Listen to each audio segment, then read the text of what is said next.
चिंतनशील होता है, कर्मरत होता है, इंटरेस्टेड होता है।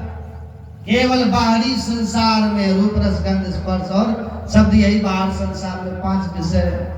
जो इन 5 विषयों में अपने को रत रखता है वह संसारी है। अब भेष कोई भी हो, लेकिन अगर मन तो रहे संसार में तो संसारी है। और वेशभूषा कैसा भी हो, वह जिसका मन अंतर जगत में इंटरेस्ट लेता हो, अपने अंदर की दुनिया को जानना चाहता हो, आत्मा की दुनिया, उस बाहर के दुनिया में निराश रहता, उदास है। मतलब विषयों से जो रहे उदासा, सांसारिक भोगों से उदास रह करके आंतरिक हरिरस अपने अंदर की दुनिया में जो रुचि लेता हो, उसी में रमता रहता हो, उसको सन्यासी कहते हैं। कपिल ने यही बात कही। माने उससे पूछा, गुरु बन गए तुम, पुत्र को गुरु बना लिया, भाई इसमें आयु की बात नहीं है भाई कि उम्र में कितने छोटे कम बड़े क्या हो, गुरु गुरु होता है। गुरु किसे कहते हैं? भारी। तो माने का तू मेरा गुरु, तो तू बता क्या करना चाहिए? तो उन्होंने कहा मां साधन तो बहुत हैं, पर एक साधन सबसे सरल है। कौन सा बेटा? भगवत प्राप्ति के कितने उपाय हो सकते हैं? उन्होंने कहा मां अनेक उपाय हैं, भक्ति मार्ग है, ज्ञान मार्ग है, कर्म मार्ग है, बड़े हैं। सांख्यकारिका के कपिल, सांख्यवादी कपिल, वो तो पता नहीं क्या न बता देते। लेकिन मां को सीधी एक बात कही उन्होंने कि तितिक्षवा कारुणिका सुहृदय सर्वदेहिनाम।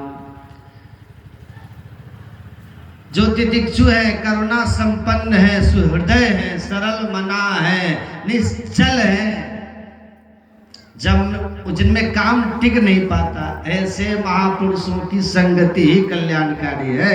मां साधु संगत, जिनमें काम टिक नहीं पाता, जगत ठहर नहीं पाता, रहता तो है उनमें जगत, पर उन पर ऊपर रहता है। जैसे कमल के पत्र पर, कमल पत्र पर जल ऊपर रहता है, जरा सी हवा से ढरक भी जाता है, पर पत्ता इतना तटस्थ है, पत्र इतना जागृत है, पत्ते पर वो लुढ़कता रहता है। संसार रहता तो है महात्माओं में, पर लुढ़कता रहता, अंदर नहीं जा सकता है। कीचड़ में जैसे कमल खिलता रहता है, जगत के आवेश उनमें रहते तो हैं, उनमें उत्तेजना रहती तो है, ऐसा नहीं उनमें टेम्परेचर नहीं आती, आती है। ऐसे कैसे हो सकता नहीं आएगी? आती है, पर कितनी देर तक, कब तक, उसकी अवधि क्या है? तो महापुरुषों के लिए कहा कि इसे पानी पे रेखाएं खींचे, आप जल में कोई रेखा खींचे तो खींचते खींचते दिखती है, साथ साथ मिटती जाती है।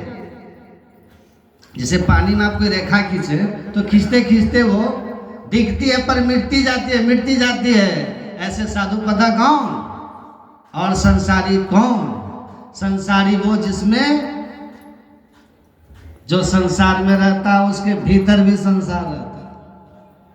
संसारी कौन? जिसके भीतर में भी संसार हो, संसार में रहता है। तो जो संसार में रहता है उसके भीतर भी संसार है। साधु कौन? जो संसार में तो रहता है, उसके भीतर में संसार नहीं रहता है, उसके भीतर जगत का अभाव है। तो ये जगत का भाव कब आएगा? ज्ञान के बाद। ज्ञान के बाद तुलसीदास जी लिख देते हैं ना, वर्णन करते हैं, मनुष्य को सबसे पहले अच्छा मनुष्य बनना चाहिए, इसका ज्ञान सत्संग में होगा। उसके बाद आपको जो बनना है सो बनिए, चाहे मत बनिए, लेकिन अच्छा इंसान बन जाए। अब बाकी उपलब्धियां मिले ना मिले, पर जीवन सार्थक हो जाएगा। और भगवान आपको आदमी बना करके अफसोस नहीं करेंगे। जिसको बना करके भगवान को अफसोस हो जाए, उस आदमी का जन्म लेना व्यर्थ हो गया। तो आप अच्छे इंसान हो जाए, और अच्छा इंसान वही है जो अपने जीवन में दूसरों के हित का चिंतन करता है। परहित सरिस धर्म नहीं भाई, परहित का भाव रखता और अपने जीवन को सात्विक रखना। सबसे पहली बात कि अपना जीवन सात्विक रखिए, अपने को पवित्र रखिए, अपना खान पान, अपना व्यवहार, अपना विचार शुद्ध हो। और ये सब बातें बिना सत्संग के नहीं होता। ये सब चीजें महापुरुषों के सानिध्य में, सदग्रंथों के अध्ययन से, अच्छे लोगों के संग में बैठने से आए। तो कजली सीप भुजंग मुख स्वाति 1 गुण 3, जैसी संगति कीजिए तैसे ही गुण दीप।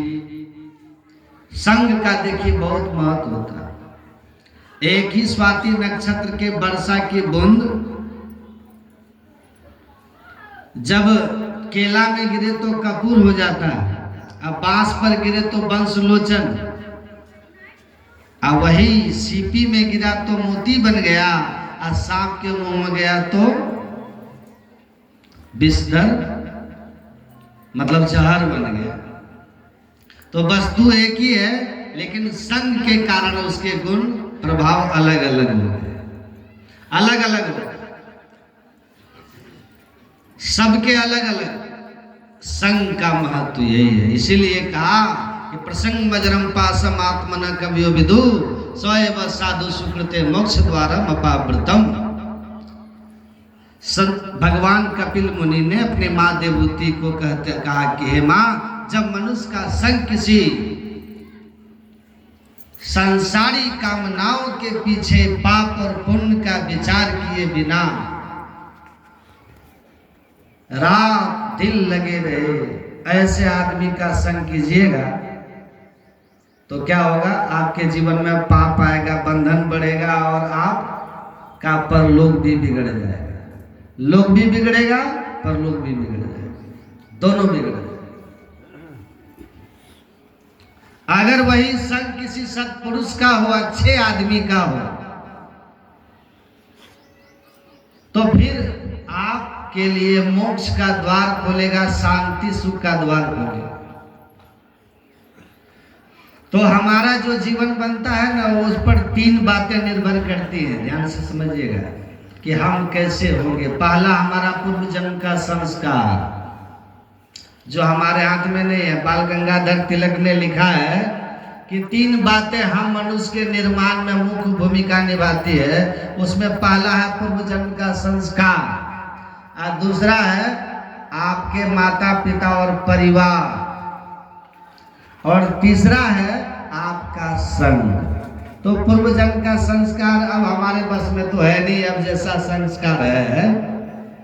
और माता पिता का हमने अपनी इच्छा से तो चयन किया नहीं कि हमें ये माता पिता चाहिए, भगवान उसी घर में हमें भेजेंगे, वही परिवार में भेजेंगे।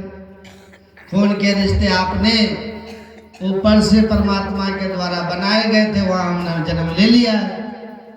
तो न पूर्व के संस्कार में हम अभी कुछ कर सकते हैं, और जितना था लेके आ गए। न माता पिता और अपना परिवार समाज हम स्वयं चयन किए हैं।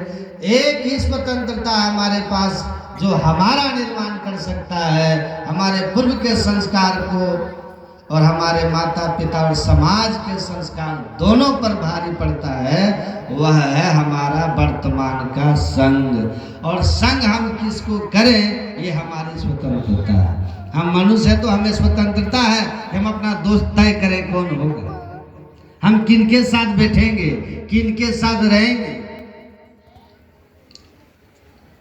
ये हमको तय करना है। और इसी के चयन करने में अगर आप सावधान रहे तो फिर आप स्वाति नक्षत्र की बूंद है, जिसका संग सीपी के साथ हो गया तो आप मोती बन गए, और सांप के साथ हो गया तो जहर बन गए। आपको तय कर लेना है कि आपके जीवन में सीपी भी है और आपके समाज में सांप भी है। अच्छे मित्र चुन लिए, आपका वहीं से रास्ता खुल गया। अब बैठ जाइए, देखिए जीवन कैसे।